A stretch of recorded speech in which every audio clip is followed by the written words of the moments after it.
Hello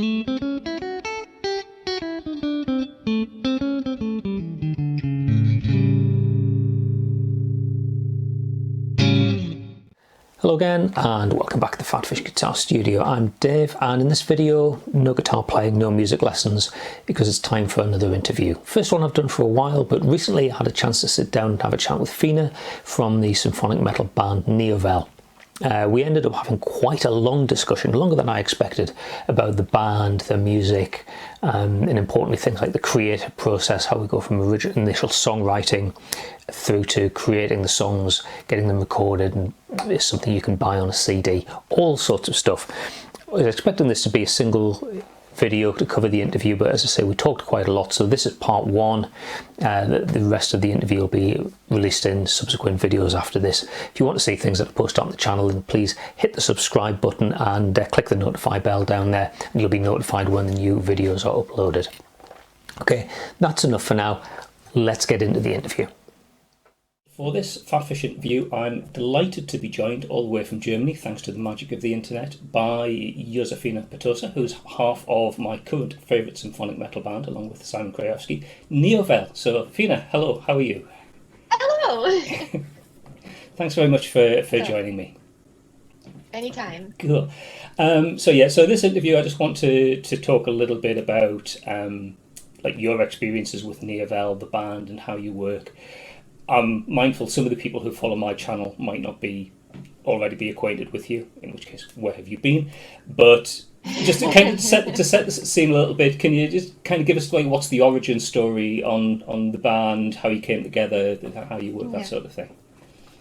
So Niovel was officially founded in 2021. I always say like the founding date of when we got our bank account and our tax number because we're in Germany. Yeah. So that was literally like the first thing that we had to do, like before we put anything out or had anything finished, was like just get the tax stuff in order. Yeah. So it was founded officially on the 1st of January 2021. And it was basically, Simon and I have known each other for a very, very long time. We met, I think, sometime in 2008, maybe thereabouts. So it's been like, we can celebrate our 20-year anniversary soon. It's been a very, very long time. And we actually met through something musical, although that never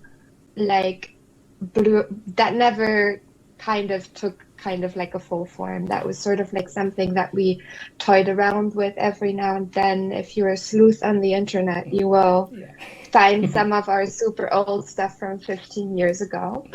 And then, so we've been like friends for a very, very long time. And then in 2020, obviously we had this whole pandemic thing, and he had moved to like a couple of villages down from me, and just to get out we would meet every Friday and go on like a super long walk and stuff, because everybody was going like a little bit mental.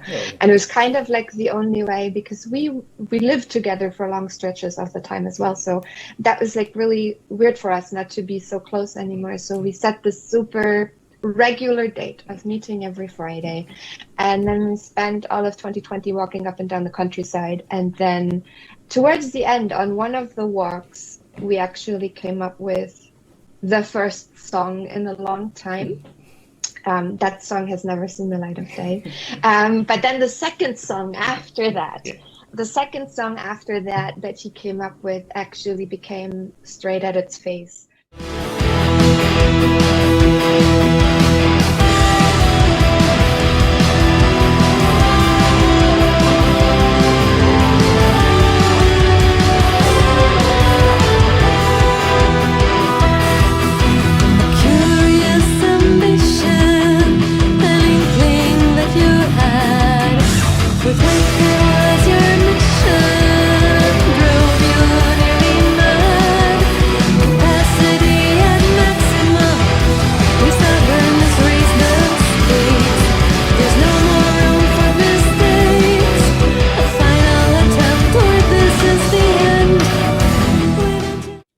I don't know what it was this time around, that sort of we went a little further with this music production thing. Like usually we would get as far as a sloppy demo and then not do anything else with it. And I don't know what it was. Was it like the pandemic spirit or whatever? But something was like, oh no, we should like release a song.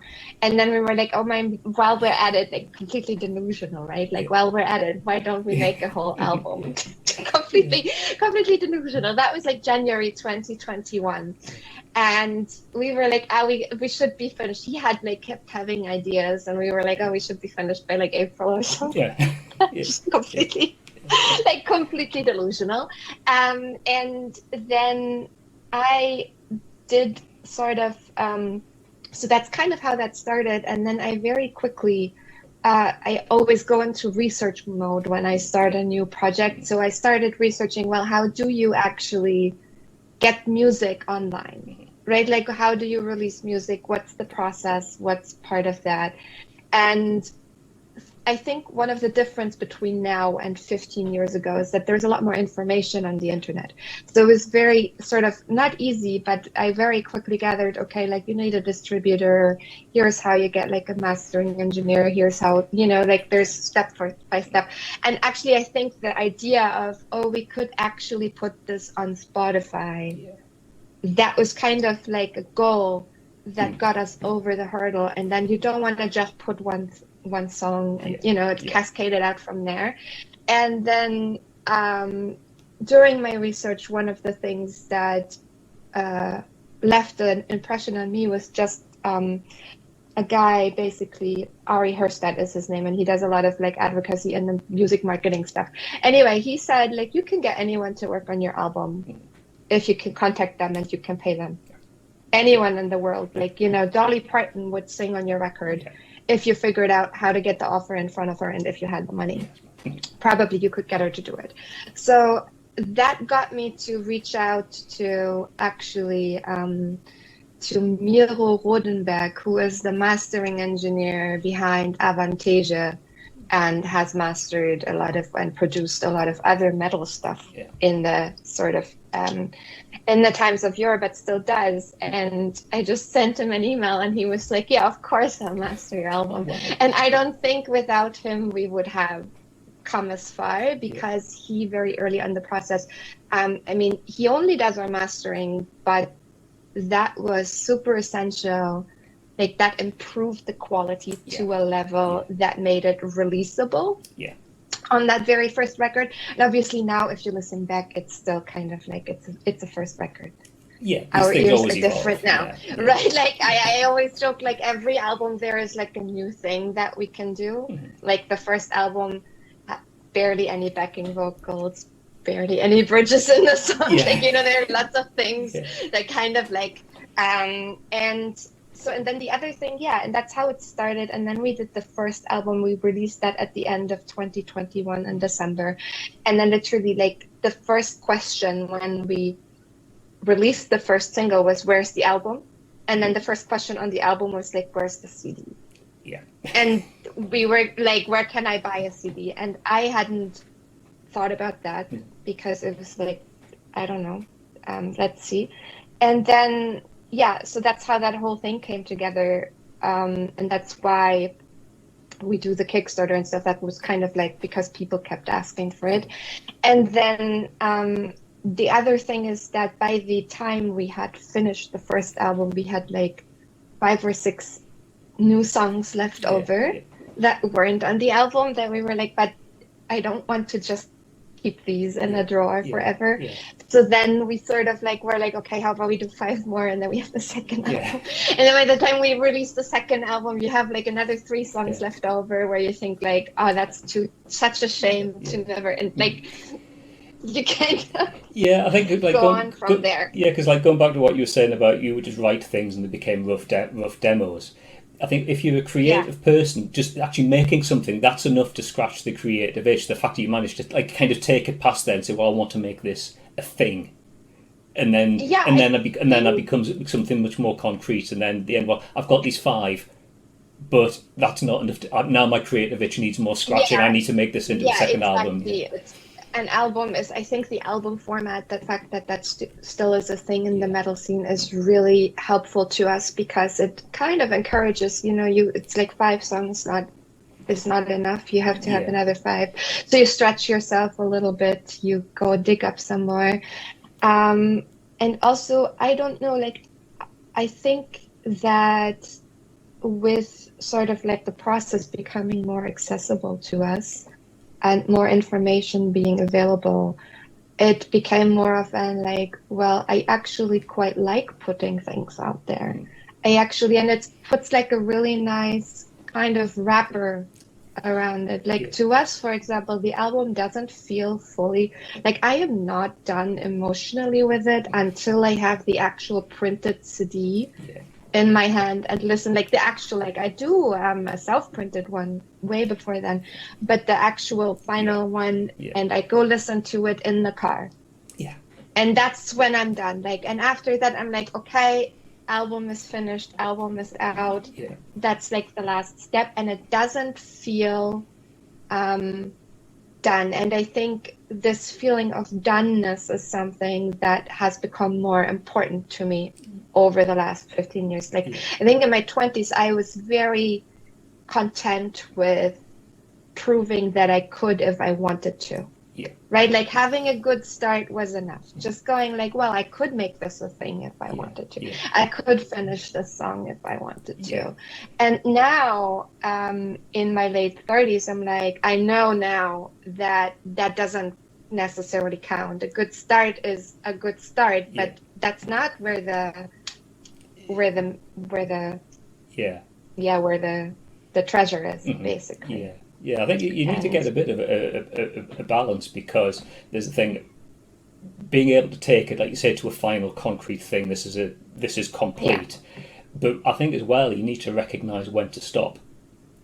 Otherwise, you end up. No offense to the sci-fi community, you end up with like George Lucas's rehashed Star Wars for like the umpteenth time, and it's taken it past where it really should be. Just saying, yes, I recognise this is finished. Now press print and commit the CD. Yeah, well, I think that's kind of something that is also when you're still learning things. So we're relatively new to this, so I still improve vocally. Even though I've been in voice training my whole life, it's very different to sing for recording.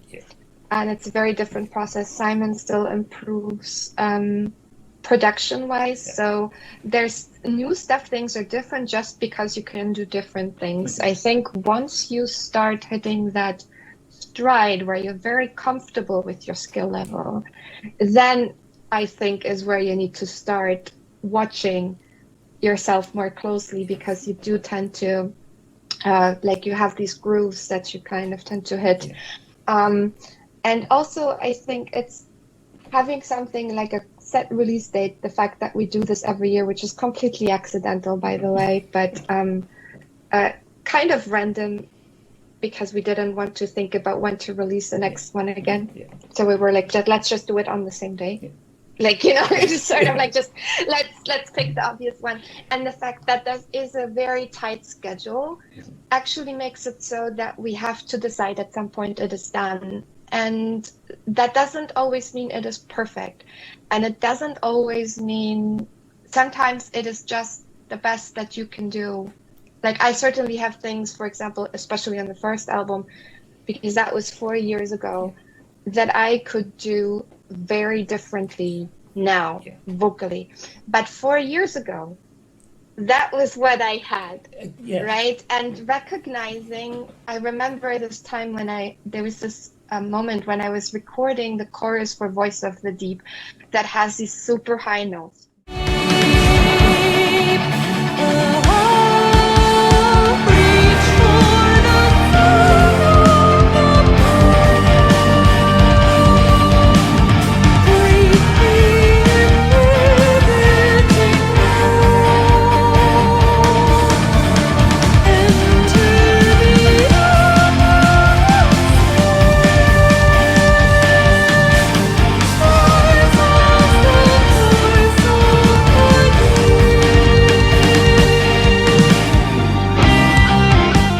And in my mind, I was hearing like a much, much darker darker sound, like a much more dramatic soprano sound. And I thought I actually had that in me, and then I kind of tried and I just didn't. I was like, it is just not, this is what my voice sounds in that range right now. And so I had to kind of go like, no, that's delusional. Like I only have what I have, and and then to kind of go like, okay, then we keep it. Like, because the other thing, like the other option that you have is just to not release something, which is not something that we're comfortable with. No. Like we could, I think some bands do very well with like, they have 100 songs in the drawer, like Beyonce for her Cowboy Carter album. I think, what was it, 85 or 87 songs, and then like there's 10 on the album or something like that. That's not us. We mostly release like whatever we make. I mean, there are some things that we don't release because they don't fit like thematically, like I know the moment I release a Schlager song, I cannot go back from that. I'm going to be like it's like also like accidentally you sort of like hit it off with the one. So like we don't release the funny ones or the ones that are just for fooling around or stuff like that. I think that's where the album format. I'm the same as you. I'm glad that the album format is still around, because people's attention span is getting shorter and shorter. The fact that you can have a CD that's an hour long and you can sit down and listen to that is great. But that means every song on that CD, it has to be one contiguous thing. If you have this song, I love this song, but it just doesn't fit with the other 9.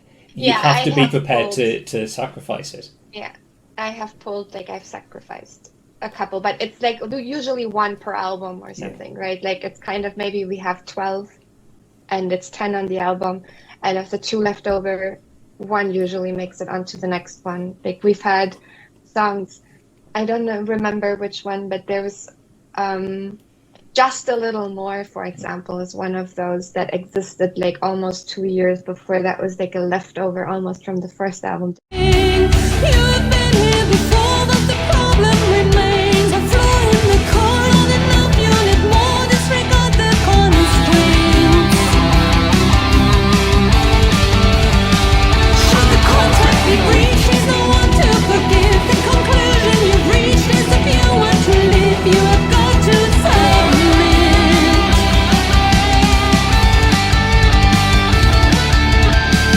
There might still be time, keep trying. Just a little more. Just a little more. Just a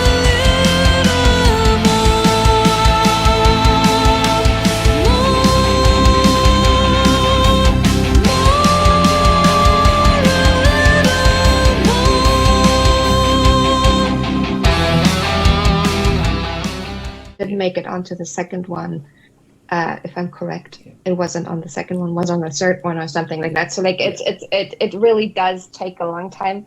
I have one in the drawer that I'm like, as soon as my production capabilities are up to it, it's gonna make it. But right now I don't really know how to do it. So it's just sitting there. Because that's probably a good point to take a bit of a deeper dive in. What is the creative process for taking something from an idea to this final thing that we get on the CD?